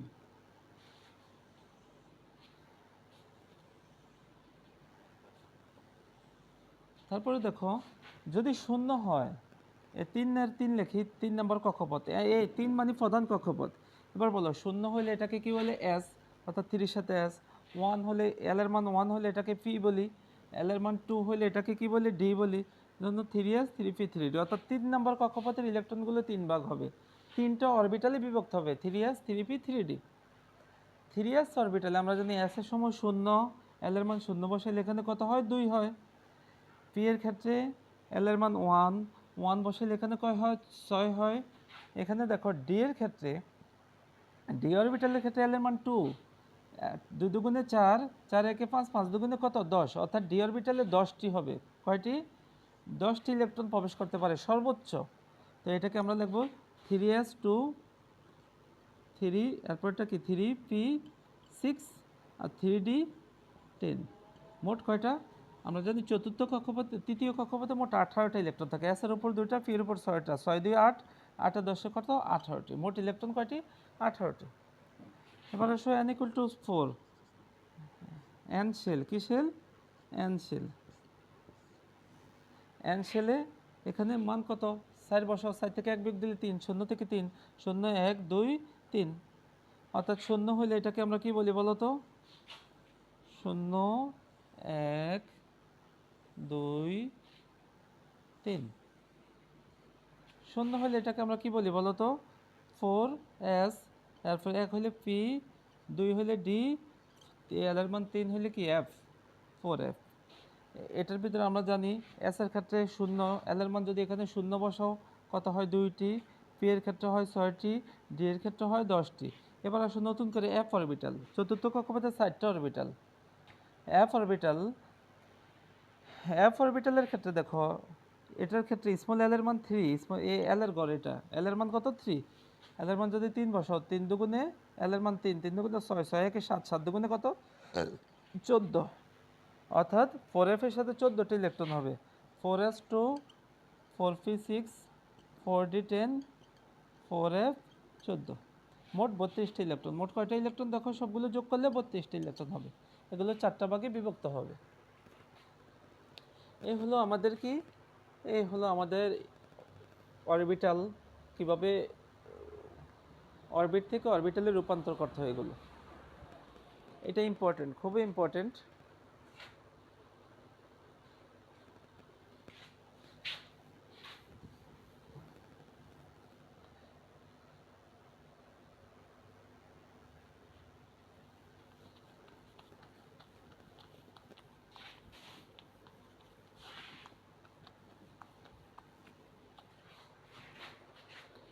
এবার দেখো আমরা জানি আমাদের তাহলে ইলেকট্রনগুলো প্রথম কক্ষপথে 2টা, দ্বিতীয় কক্ষপথে এস এর উপর 2টা, পি এর উপর 6টা, মোট 8টা, তৃতীয় কক্ষপথে এস এ 2টা, পিতে 6টা, ডিতে 10টা, মোট 18টা, চতুর্থ কক্ষপথে এস এ 2টা, পিতে 6টা, ডিতে 10টা, তারপরে এফ এ 14টা, মোট কতটা? 32টা। এইভাবে হয়। তাহলে ইলেকট্রন বিন্যাসের সিরিয়াল কি?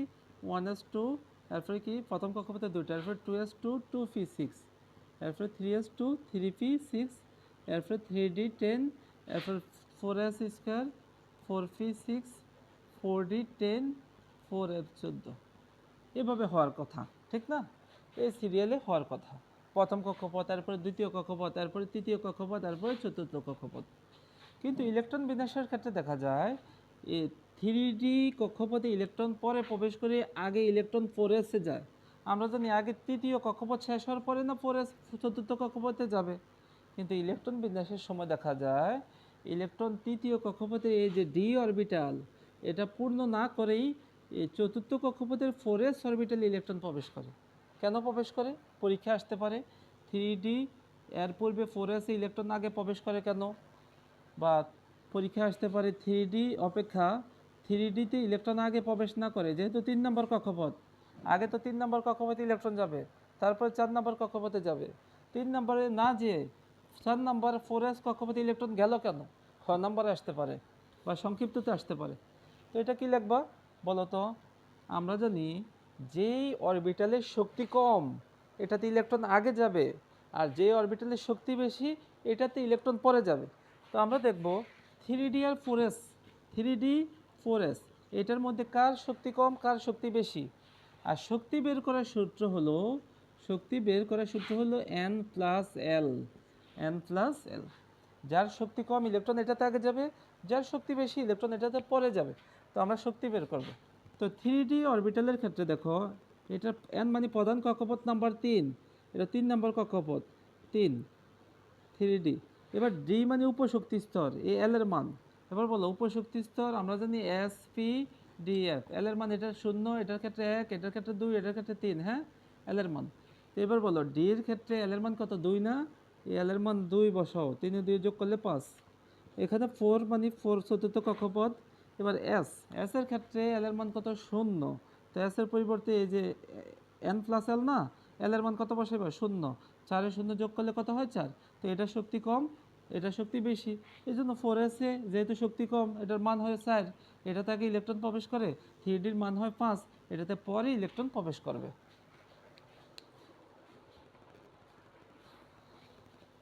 4s এটা শক্তি কম এটাতে আগে যাবে, 3d শক্তি বেশি এর জন্য পরে যাবে।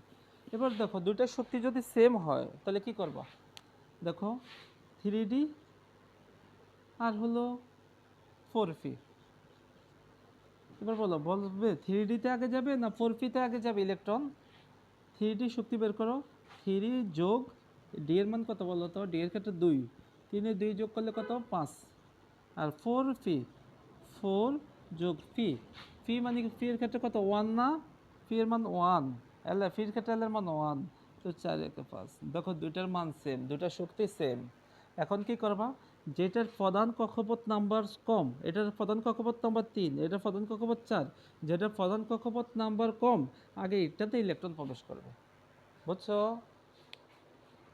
এগুলো সহজে মনে রাখার জন্য এখন আমরা একটা চার্ট শিখব।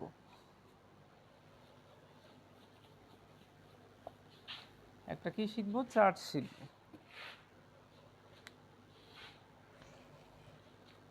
এই চার্টটা হলো প্রথমে 1s, এরপর 2s 2p, আমরা জানি প্রথম কক্ষপথে একটা, দ্বিতীয় কক্ষপথে দুটো অরবিটাল, তৃতীয় কক্ষপথে তিনটা অরবিটাল 3s 3p 3d, চতুর্থ কক্ষপথে অরবিটাল চারটা 4s 4p, এই যে 4s 4p 4d 4f,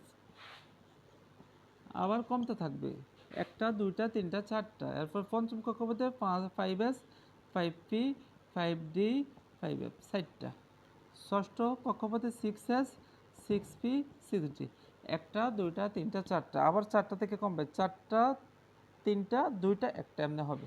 এরপরে 7s 7p দুইটা হয়েছে না, এরপরে 8s মানে প্রথমটাতে একটা দুইটা, এরপর তিনটা, এরপরে কয়টা চারটা, এরপরে চারটা তিনটা দুইটা একটা, এটা 1 নম্বর 2 নম্বর 3 নম্বর 4 নম্বর 5 নম্বর 6 নম্বর 7 নম্বর 8 নম্বর কক্ষপথ। ঠিক আছে, এবার আসো আমরা একটা তীর চিহ্ন দিব, ওই দিক থেকে এদিকে তীর চিহ্ন দিব, প্রথমবার একটা করে দুইবার, একটা করে কয়বার দুইবার টান দিব, দুইটা করে দুইবার, তিনটা করে দুইবার।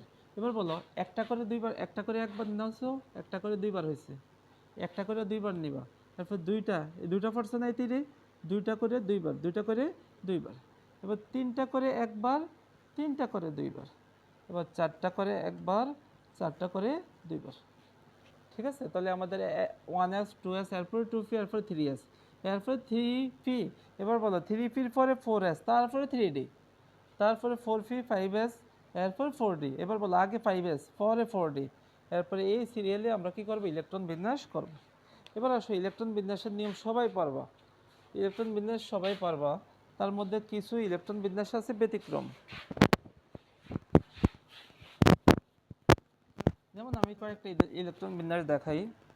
যদি এখানে দেখো স্ক্যান্ডিয়ামের কত 21, ইলেকট্রন বিন্যাস কীভাবে করবা? 1s2, 1 নম্বর কক্ষপথে দুইটা, এরপরে কি 2s2 2p6, এই যে 2s2 2p6, মোট কয়টা? 8 এর 2 10টা হয়েছে, 2 6 8, 8 এর 2 10টা। এবার 3s2 3p6, এবার বলো 3s2 3p6, এখানে 6 2 8টা, মোট 18টা। 1s2 2s2 2p6 3s2 3p6, মোট কয়টা হয়েছে?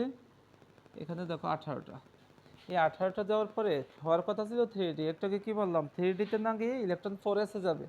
তো 4s এ দুইটা দিবা আগে, আগে 4s কয়টা হয়েছে? টোটাল 20টা। আর কয়টা থেকে 21, তাহলে আগে 4s এ যাইয়া তারপরে 3Dতে ইলেকট্রন যাবে। আগে 4s এ দিলাম দুইটা, এরপরে 3 নম্বর কক্ষপথে বাকি আছে না? 3 নম্বর কক্ষপথে 18টা, 2 আর 6 8টা হয়েছে, আরও 10টা বাকি আছে না? তো 3D 1 লাগবে, 1, কারণ এখানে একটা আছে। আর 20-এর পরে 21-এ যেতে কয়টা? একটা না? এবার আসে ইলেকট্রন বিন্যাসের দুইটা ব্যতিক্রম, একটা হলো ক্রোমিয়াম 24, আর একটা হলো কপার 29। এটা 1s2 2s2 2p6 3s2 3p6, এতটুকু সবাই জানো। 1s2 2s2 2p6, এখানে দ্বিতীয় কক্ষপথে 8টা, প্রথমটা 2টা 10টা, তৃতীয় কক্ষপথে 2s6 8টা, মোট 18টা। এবার বলো 3d 10 হওয়ার কথা না?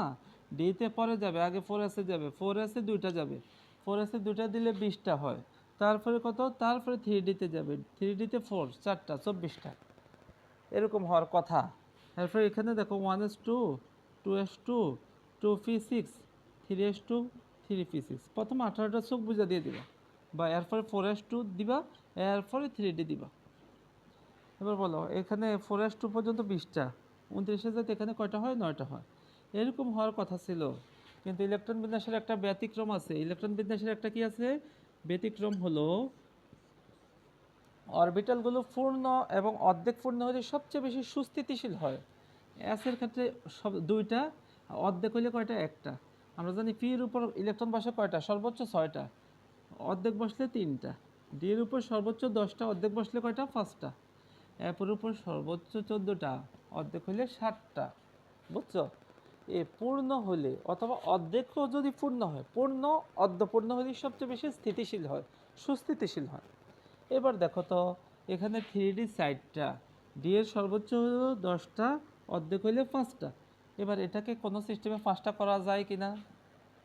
এখানে দেখো এস এর উপর 2টা, এস এর উপর 2টা হইলে ঠিক আছে, কিন্তু ডেটটা তো মিলে না, ডেটটা 4 আছে। এবার বলো 4 দিয়ে তো একটু 5 করা যায়, কি করা যায়? এখানে একটা ইলেকট্রন যোগ করে দিবা। তো যোগ করলে কোথায় থেকে আসবে?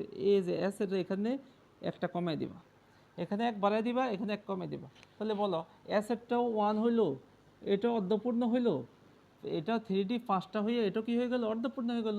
দুইটা অর্ধপূর্ণ মানে দুইটা স্থিতিশীল, ঠিক না? এবার বলো 4s2, এখানে এক বাড়াই দাও, 9-এর সাথে এক বাড়াইলে তো 10 হয়ে যায়, কয়টা হয়ে যায়? 10টা। আর এখানে অ্যাসেট থেকে একটা কমে দিলে 4s1 হইলে তো চলে, কারণ অর্ধপূর্ণ। এটা হলো ইলেকট্রন বিন্যাসের ব্যতিক্রম, যে অ্যাসের ভিতরে দুইটা না হয়ে কয়টা হয়? একটা হয়। তাহলে কি হবে? 4s1 3d5, 4s1 3d, 9 একে কত? 10, অর্থাৎ 4s এ দুইটা হওয়ার কথা, একটা হইয়া পরেরটাতে একটা বাড়ায় দিব। তো এটা কি হবে? পূর্ণ অর্ধপূর্ণ হবে। এগুলো হলো ব্যতিক্রম।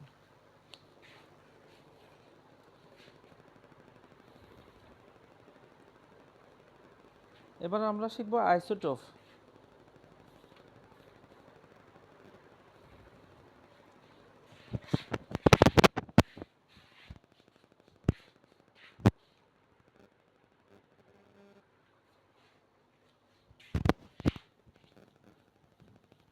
এবার আমরা শিখব আজকে যেটা এখন শিখব, এটা হলো আইসোটোপ।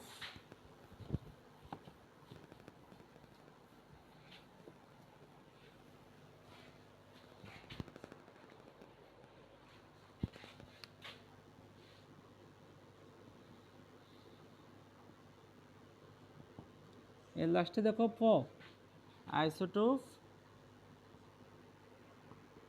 Isotone, isobar.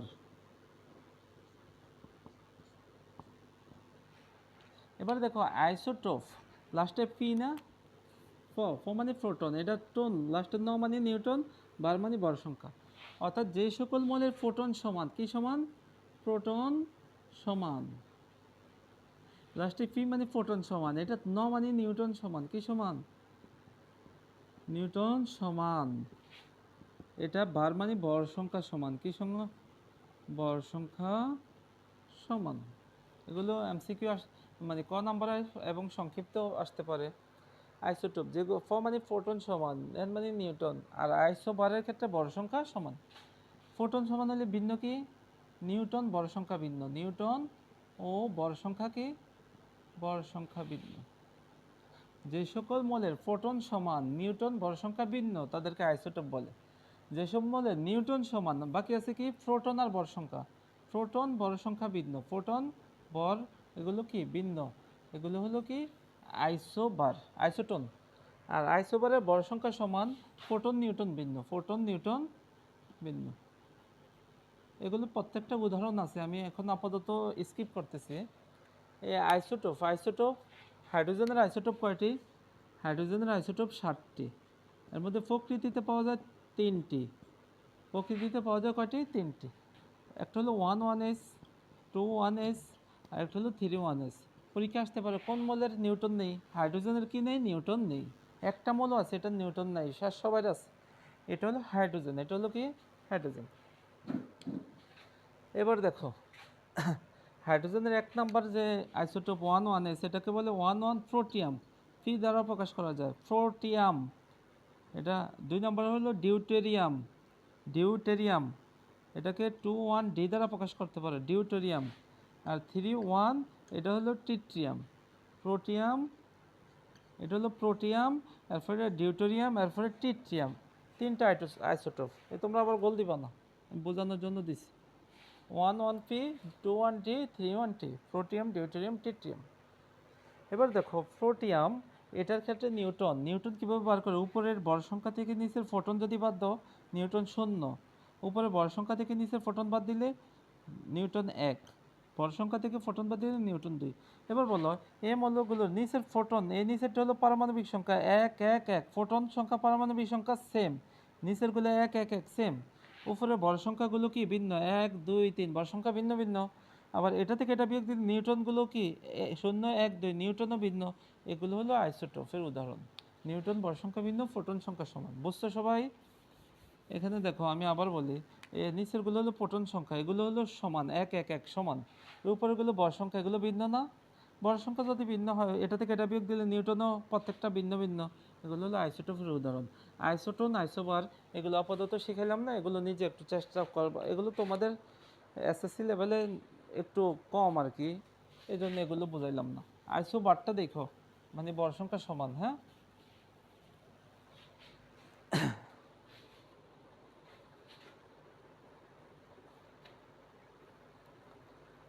এবার আমরা শিখব পারমাণবিক ভর। পারমাণবিক ভর,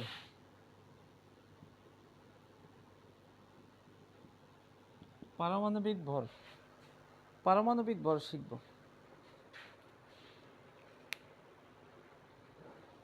পারমাণবিক ভরের সূত্র হলো মোলের একটি পরমাণুর ভর, একটি পরমাণুর ভর কার্বন 12 আইসোটোপের ভরের, আইসোটোপের ভরের 12 ভাগের 1 অংশ। পরীক্ষা যদি আসে পারমাণবিক ভর কাকে বলে? পারমাণবিক ভর কাকে বলে? পারমাণবিক ভর হলো,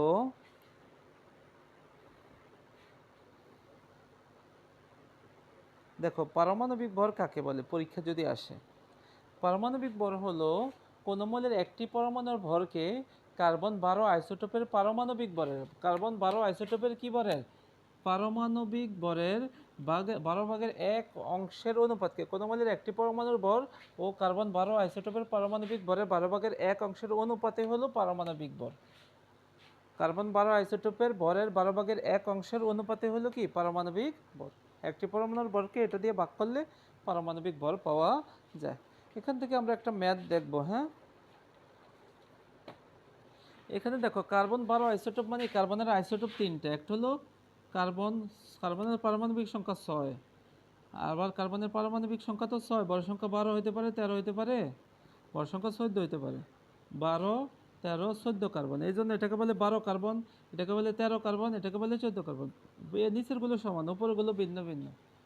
তো এবার বলো কার্বন 12 আইসোটোপের পারমাণবিক ভরের 12 ভাগের 1 অংশ এটা, হ্যাঁ, অর্থাৎ কার্বন 12 আইসোটোপ, এটা কার্বন 12 আইসোটোপের পারমাণবিক ভরের 12 ভাগের 1 অংশ। এবার বলো কার্বন 12 আইসোটোপের মধ্যে কি কি থাকে বলো তো, এটার মান বের করবো। এটা আমরা কি করব, মান বের করব। এই ফোটন সংখ্যা 6টা, 12 থেকে 6 বিয়োগ দিলে নিউটনও কয়টা, 6টা। তো ফোটন সংখ্যা 6টা, নিউটন সংখ্যা 6টা। এবার বলো বর সংখ্যা, বর কিভাবে পরিমাপ করি? বর সমান সমান মোট ফোটন যোগ মোট নিউটন না, মোট ফোটন যোগ মোট নিউটন, এই দুটার সমষ্টি হলো বর সংখ্যা। এবার বলো মোট ফোটন, এখানে ফোটন আছে কয়টা, ফোটন এই পারমাণবিক সংখ্যা আছে মানে ফোটন 6টা। 6এর সাথে একটা প্রোটনের ভর কত, একটা প্রোটনের ভর 1.673 ইন্টু 10⁻27 কেজি, 27 কেজি। আর তোমরা যদি গ্রামে নাও 24 গ্রাম, 24 গ্রাম প্লাস মোট নিউটন, নিউটনও আছে 6টা। এই 12 থেকে 6 বিয়োগ দিলে নিউটনও 6টা। 6এর সাথে একটা নিউটনের ভর কত, 1.675 ইন্টু 10⁻24, এগুলো কিন্তু গ্রামে। এটা যদি গুণ দাও, এটা যদি গুণ দাও, গুণ দিয়ে যদি যোগ করো, তাহলে এই কার্বন 12 আইসোটোপের ভর পাইবা, কার্বন 12 আইসোটোপের ভর পাইবা। এবার বলো কার্বন 12 আইসোটোপের যে ভরটা পাইবা, এই মানের সাথে যখন 1/12 গুণ দিবা, একটা মান পাইবা না এখানে, এই মানটাকে যখন 12 ভাগের 1 ভাগ, কিন্তু এই বর যে বরটা পাইবা এটা 12 ভাগের 1 দিয়ে যখন গুণ দিবা, তখন তোমার কার্বন 12 আইসোটোপের পারমাণবিক ভরের 12 ভাগের 1 অংশের এটার নির্দিষ্ট মান 1.66 ইন্টু 10⁻24, এটার মান কত আসবে, 1.66 বা 67 ইন্টু 10⁻24 গ্রাম। এটা অনেকে মুখস্থ করে, কিন্তু আমি বুঝাইলাম কিভাবে আসলো। ফোটন 6টা, 6এর সাথে মোট একটা ফোটনের ভর যোগ নিউটন আছে 6টা, নিউটন 6টার সাথে একটা নিউটনের ভর দিলে মোট নিউটন। এই মোট ফোটন মোট নিউটনের সমষ্টি হলো মোট ভর, ঠিক না, মোট ভর। এবার মোট ভরকে নিতে হবে, কার্বন 12 আইসোটোপের মোট ভর নেওয়া যাবে না, মোট ভরে যে মান এটার 12 ভাগের 1 ভাগ, এটারে 12 দিয়ে যখন ভাগ দিবা তখন এটা কি হবে, বের হবে। এখান থেকে দেখো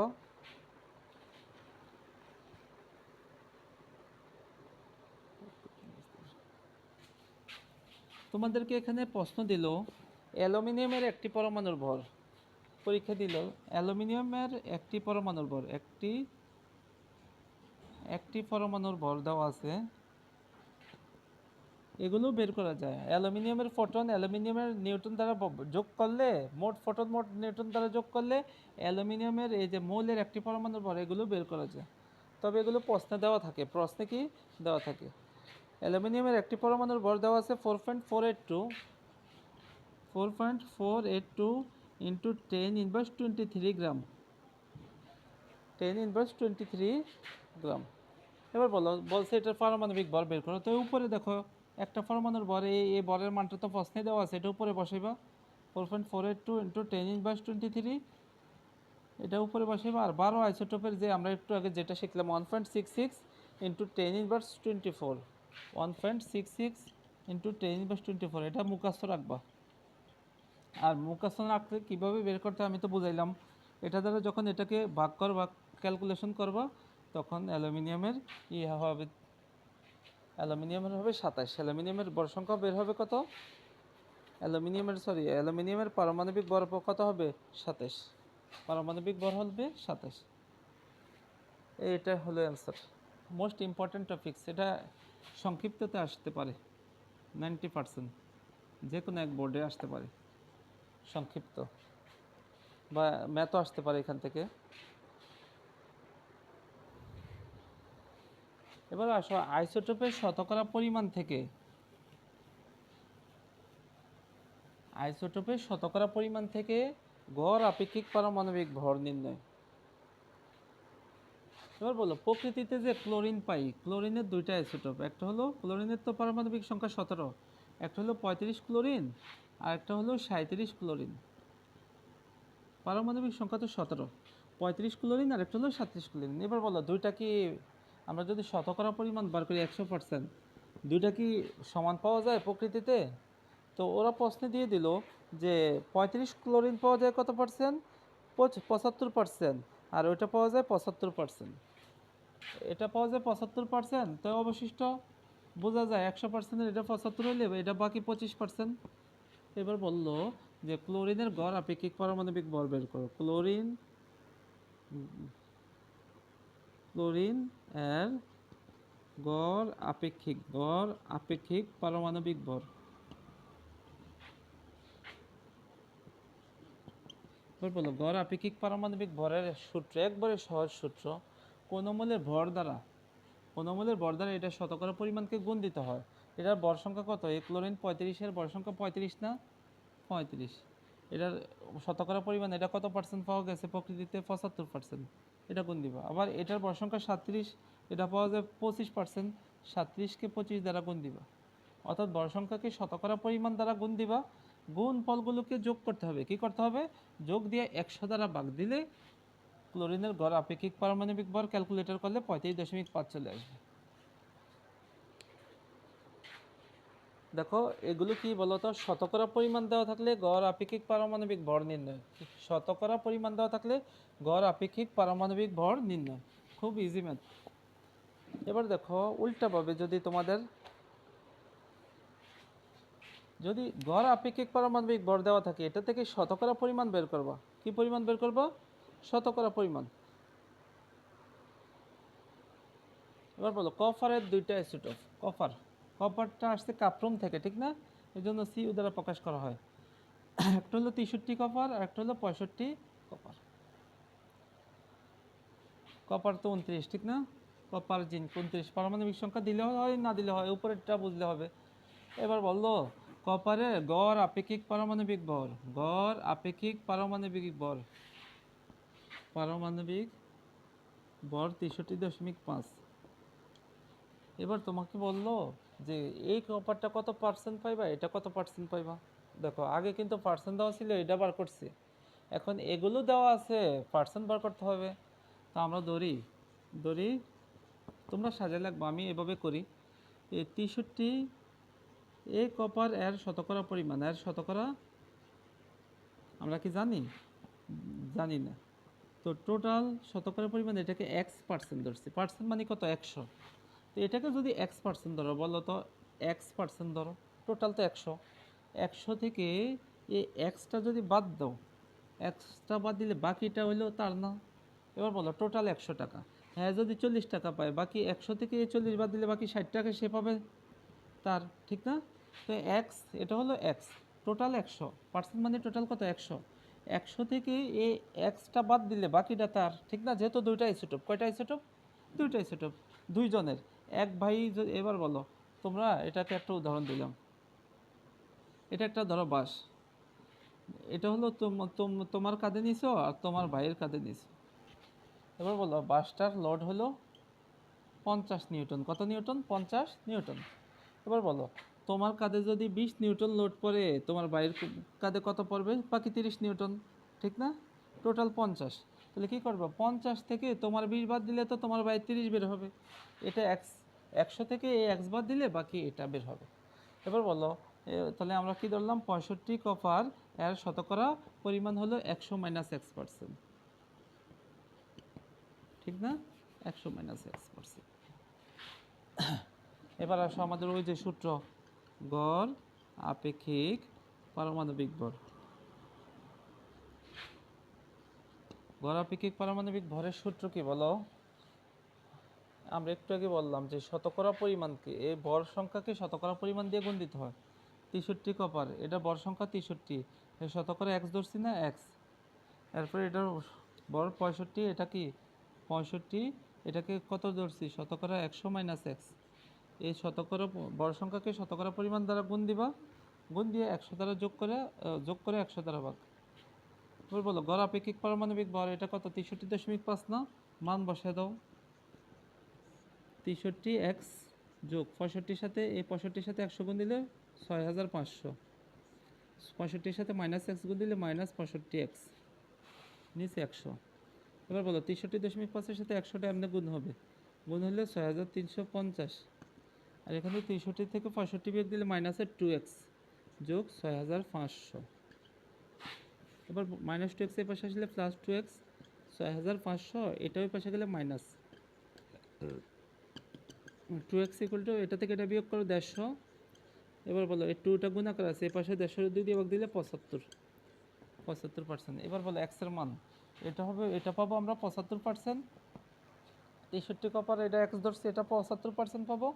আর এটা পাবো 100 থেকে, এই যে 100 মাইনাস এক্স এর মান কত, 75 বাদ দাও, 100 থেকে 75% বিয়োগ দিলে 25%। অর্থাৎ 63 কভার 75%, 65 কভার 25%। এবার দেখো আমাদের লাস্ট টপিকস আণবিক ভর। কি ভর?